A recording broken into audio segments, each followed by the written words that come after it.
फार सौम्य, मग तुम्ही आक्रमक कशा प्रकारे करणार? मी पण सौम्यच आहे ताई. मी कुठे मी एवढा सौम्य आहे की ज्या राणेसाहेबांच्या विरोधात निवडणूक लढलो सौम्यपणे गोडपणे मी त्यांनाच माझ्या पार्टीत आणून माझी पार्टी शतप्रतिशत करून टाकली. पुंडलिक वरदे हरी विठ्ठल.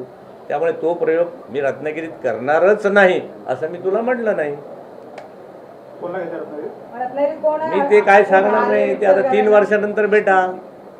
माझ्या प्रयोगाला सुरुवात तर करू दे. 3ऱ्या अंकाला भेटा.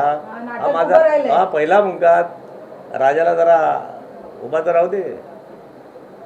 रत्नागिरीत बोलता बोलता म्हणाले की मी अतिशय सौम्य समाजात आहे. राणेंना मी पक्षात घेऊन शतप्रतिशत केलं.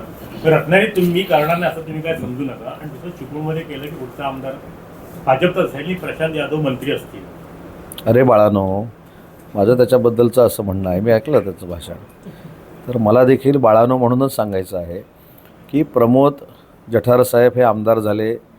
त्याच्या 2ऱ्या मिनिटाला त्यांना अभिनंदनांचा फोन करणारा उदय सामंत आहे. परंतु प्रमोद जठारसाहेबांच्या वर भाजपाची एक सिस्टीम आहे. त्याच्यामध्ये रवींद्र चव्हाण साहेब आहेत, चंद्रशेखर बावनकुळे साहेब आहेत, राज्याचे मुख्यमंत्री आहेत.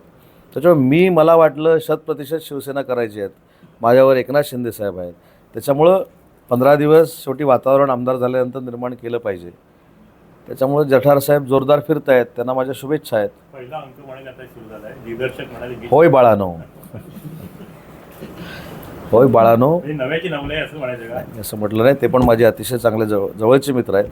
शेवटी प्रत्येकाला असं वाटत असतं की पूर्वी जर संघटना कोणाकडनं वाढली नसेल पूर्वीच्या लोकांकडनं तर मी आता जास्त वाढवू शकतो अशी एक अपेक्षा असते ना. पण त्यांनी पूर्वीच्या लोकांनी संघटना वाढवली नाही याच्यावर शिक्कामोर्तब केलेलं दिसतंय. अशाच नवनवीन घडामोडी पाहण्यासाठी 24 न्यूज चॅनलला आत्ताच सबस्क्राईब करा, शेअर करा आणि बेल आयकॉनला प्रेस करायला विसरू नका. आणि हो, तुमची प्रतिक्रिया देखील कॉमेंट बॉक्समध्ये नोंदवा.